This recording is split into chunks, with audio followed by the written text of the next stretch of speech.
Now time for the 7 things you'll be talking about today. Number 7. I was so happy to see this. You have no idea. So happy. A proposed 16-team college football playoff is already being proposed. Isn't this like 2 weeks after they finalized the last one? Like, oh, we're going to do 14. Now we're going to do that. We're going to do that. I love it. Love it. Keep going. Every year, add 2 more teams. I don't care. I do not care. I want to see more. And by the way, 4 SEC teams will get into each playoff. Potentially 4 Big Ten teams. 2 each from the ACC and the Big 12. That's what they're suggesting. But by the way, Kevin Skarbinski, at AL.com, wrote an interesting piece. If they had no buys over the last 11 years, the SEC would have put in 51 teams into the playoffs. That's 4.9 every single year. Oddly enough, the Big Ten would have actually put more teams in. Didn't know that. Florida would have gotten 3 times. 3 times! More of this. Number 6. A disgusting mob showed up in, are you ready for this? Tuscaloosa on Mother's Day. And it is disgusting. And when I say disgusting, I mean it. It is very disgusting. This disgusting mob shows up on Mother's Day rallying for abortion. On Mother's Day. What kind of vile pig do you have to be? And then I say, oh, go look at the pictures, and then you'll see those vile pigs right there. It is pretty gross. But that's what they're doing. And that's what's happening, and that's who these people are. And there's no other way to put that. It's very unfortunate that they rallied against motherhood, but this is who they are. This is what they do. This is part of Indivisible, by the way. No political party. They have no political parties. They just want to stop Donald Trump, but they are Republicans and everything as well. So just keep that in mind. It's not a one-sided political thing, guys. Come on. Number 5. Elon Musk's Department of Government Efficiency has now cut $7.8 million in federal DEI STEM grants from Alabama universities, and people are not happy about this. But guess what? I mean, let's just be real about this. This is what we voted for. Okay, this is exactly what we voted for. Nobody is running around saying, "Hey, you know what'd be great? What if we had a bunch of programs that only benefited one culture? What if we only had a program that benefited one type of people?" But STEM grants for the black belt, STEM grants for minority participation, STEM grants for students with disabilities, STEM grants for the Natural Science Foundation for an HBCU, and STEM grants to the University of Alabama to increase minority participation in STEM also cut $7.8 million. Look, we're a meritocracy. That's what we're trying to be. We're trying to get back to. That's what people want. Number 4. How many jobs are coming to North Alabama when Space Command finally gets announced? 4,700 new jobs. 4,700 new jobs? Ready? I'm going to pretend like every person that was ever born in Huntsville, Alabama. This is going to clog up our roads. We don't like this. I don't want these jobs here. You're clogging up our roads. Go back to where you come from, Yankee. No? Okay, just checking. 1,700 jobs directly, 3,000 jobs spinoff. That's 4,700 jobs. And those 1,700 jobs will be high education level. And then you'll have these other jobs that spin off because of it. That's great. That is absolutely fantastic stuff. But they need to get this done. Let's get this announcement, please.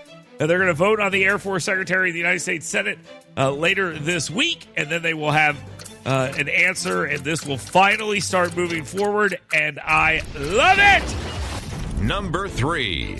All right, let's talk a little bit about Lieutenant Governor Will Ainsworth saying he will not run for the Senate in 2026. We've talked about this a lot over the last couple of weeks, and now he appears to have made some sort of announcement here where it is a done deal.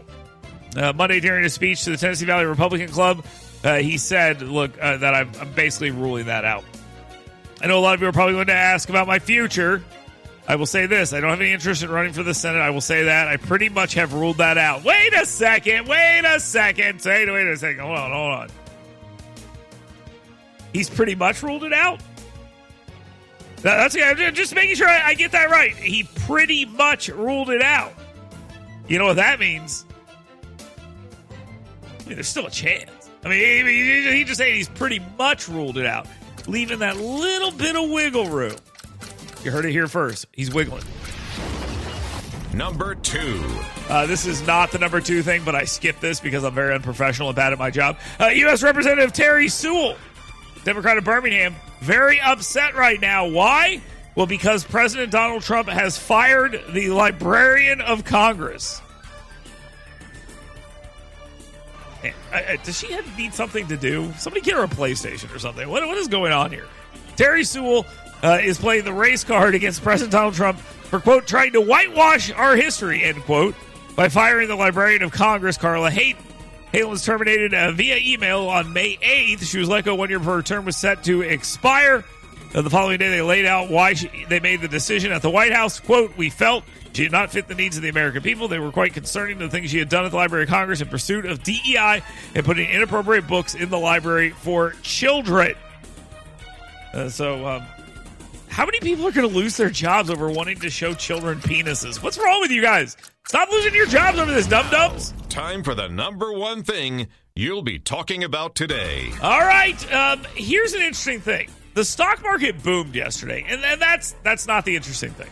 Okay, I'll just be completely honest with you. That's not the interesting thing. I think we all expected the stock market to boom yesterday. I think that's pretty obvious that was going to happen. Okay, I think that's pretty clear. We all pretty much saw that coming. But you know what boomed yesterday? Big pharma stocks. Explain that to me. Explain that to me. The Dow has exited correction. That means when you're coming out and you have a massive drop, and then we're back to where we are. We're back, baby! But big pharma? So, again, lay that out to me why big pharma would benefit here. You would think they'd be very unhappy about this. Donald Trump said we will no longer subsidize the health care of foreign countries, which is what we're doing. We're subsidizing others. Trump said during the Monday press conference, explaining that countries were paying a small fraction of the price of the U.S. for the same drug. And he said that he will no longer allow that to happen. But I'll tell you, the stock market rallied on that particular news. So I don't know. I don't get it. So even drug stocks went up a little bit. But overall, stock market boomed up over 1,000 points on the U.S.-China trade deal. That's probably the bigger story here. But I expected big pharma to take a big hit, and that did not happen. So maybe as we turn out or we learn more about what this plan actually is, maybe we'll have a little bit of a different answer here. But at this particular point in time, it didn't wreck the market like a lot of people thought would happen, at least on the big pharma stuff. So we'll pay attention to that. But stock market does good on the news that there is a trade deal, the biggest one, and now it's about getting all those other ones as well. Imagine if he signs another trade deal today. I mean, we may be at record highs in the stock market when we were told the stock market is killing you and you're losing all your retirement. I feel bad for guys like Tim Walz, who'd stand up at a rally and say, "Oh, I'm so happy that Tesla is down in stocks." Well, the whole stock's up. He must be very upset right now. Very unfortunate for him. You know, they hate it when things are going well. Let's take a quick time out here. We will continue on WVNN. Get your questions in or comments on the 7 things. You can do that right now at 866-494-WVNN.